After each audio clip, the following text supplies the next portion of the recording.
This is the Jay Pitt Show. All right, so buy, sell, hold. As a reminder, Ryan and I are going to buy one of these, meaning we agree with this. We're going to sell one, meaning we disagree. And we're going to hold on one, which basically means that we're unsure or we feel like context is required or too much kind of extrapolation. Now, I had a little bit harder time. It's not as obvious a pick this week.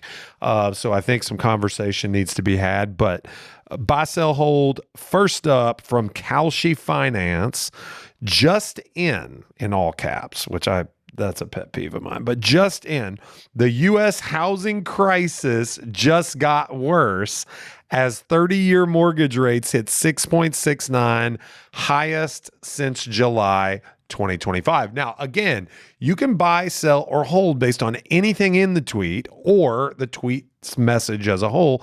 And we can kind of make some assumptions because Kalshi Finance is not here to tell us what they mean by this. Yeah. So we can extrapolate this however we would like. Buy, sell, hold. I already know what I'm going to do on all three of these. Okay. So should I read all three and then you tell me which is which, or do you want to give me, No, give me buy, sell, or hold on that tweet? Let's go one by one because I think it's probably hard for the listeners to remember all three. Okay, so are you buy, sell, or holding?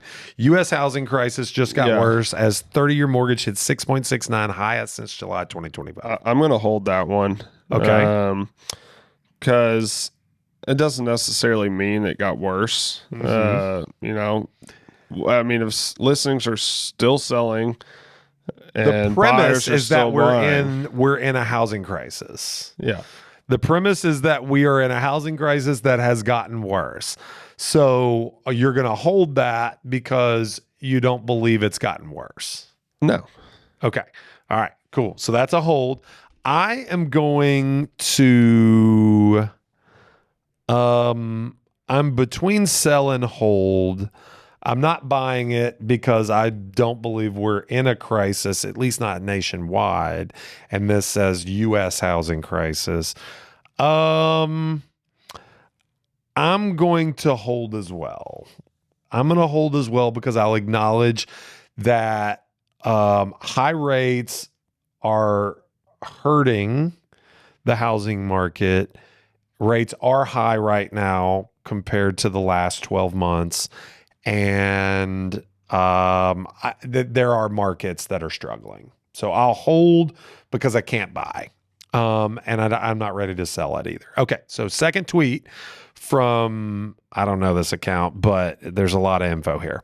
10 years ago, 30-year mortgage rate was 3.4. I thought this was a very interesting tweet, and I'm assuming these are correct numbers, okay? Yes, let's assume that. I'm going to assume that, but they seem correct. Okay. 10 years ago, 30-year mortgage rate was 3.4. Median existing home price, so not new construction, median existing home was 250,000.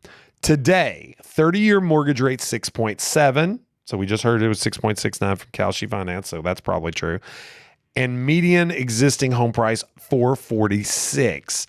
Result, 39K increase in down payment, assuming 20% down, and 160% increase in monthly payment from $887 to $2302. Simple math is just they took 20% down on 250, okay, financed at 3.4, and that's your monthly payment, versus 20% down on 446, financed at 6.7. I am going to buy this. Yeah, I'm buying it too. I mean, it's assuming the numbers are correct. They're just giving you are. Median home here. prices is definitely in the 4s. Okay, rates we just heard are at 6.7. 10 years ago would have been 2016. So like were rates at 3.4 in 2016. It seems a little low for 2016, but whatever. I do believe the median home price of 250 in 2016 sounds about right. So I'm buying that, and then we've got a hold on the mortgage crisis tweet, so we're the same here, which means we're selling that. The following tweet, Grant Cardone is being quoted by Wu Blockchain. So like Wu-Tang, is that what we're going here? I guess. BitCoin is the real estate that you can take anywhere. Yeah. Grant Cardone, CEO of U.S. real estate investment firm Cardone Capital, said in an August 8th Draper TV interview, quote unquote, Bitcoin is the real estate you can take anywhere. Yeah. All right, so why are you selling that? So there's a few reasons. Number one, more real estate can be created. You cannot create more Bitcoin. It's a hard cap at 21 million. There's still not all in circulation, but they will be, I don't know, like 80 years or something. So reason number one. Two, you can cash flow real estate. You know, Bitcoin's a buy and hold. Right. And I guess you can make, you can make money or lose money on it by selling, Right. which, you know, same with real estate, but you can't cash flow Bitcoin. Right. Three, real estate can be improved. You Right. can buy low, sell high. So Bitcoin, you don't do that with. So, Well, you can buy Bitcoin low and sell high, but you can't improve it once you hold it. you can't do anything personally to improve the asset.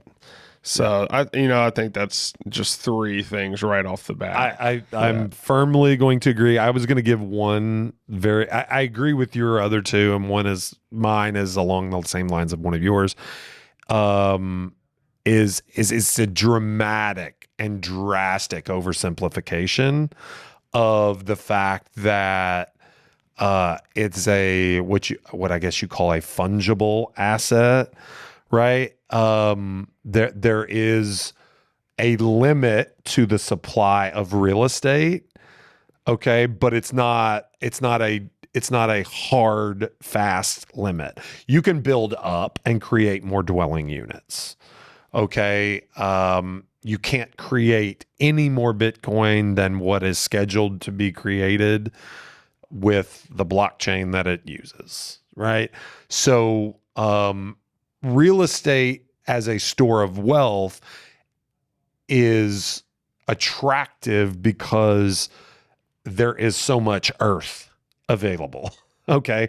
There is so much land within a sovereign state that has certain policies with respect to ownership transfer, and it is protected by the laws of the land, right? Yeah, I was actually going to say, like, I still don't think it's correct, but land, if you said land is, or Bitcoin is land you can take anywhere, that's still not accurate. That's more accurate. Yes. It's more accurate, but it's still not accurate. Yeah. I mean, entirely, because I mean, you could get down just to its base, like shifting tectonic plates and, beaches disappearing, or, land because of a volcano. I don't know. Yeah. This is all weird and kind of woo-woo, but like, I guess what I'm saying is this is a dramatic oversimplification of the properties of each. Yeah, it's a headline: real estate and Bitcoin in a same headline.